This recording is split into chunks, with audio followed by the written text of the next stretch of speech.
So we are headed to an ancient pre-Islamic cemetery that's near Jebel Makla, what we think is Mount Sinai. And it's theorized that this is the graveyard of the 3,000 people who were killed for worshiping the golden calf. The reason that we think that is partially just because of the location. It's further away from the encampment, but it's still within where they would have stayed.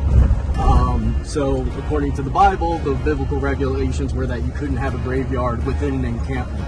So the fact that you have a graveyard over here, over to the side, that fits the Bible.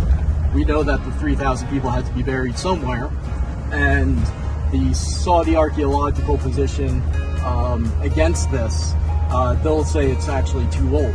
That's too old to be part of the Exodus. So some people, too old. So some people will say, oh, well, how do you know that this isn't younger? But the counter argument is actually, oh, it's too old.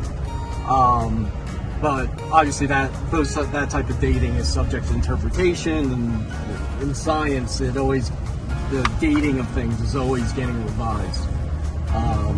But basically we know, so in summary, we know it's an ancient graveyard.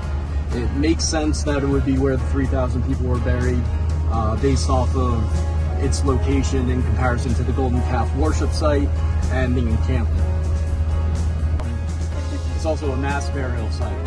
So that's where we're going right now? Yes. And they're estimating that to be around 3,000. Right. And the fact that it's mass burial is significant because that means that it was in reaction to a specific massacre.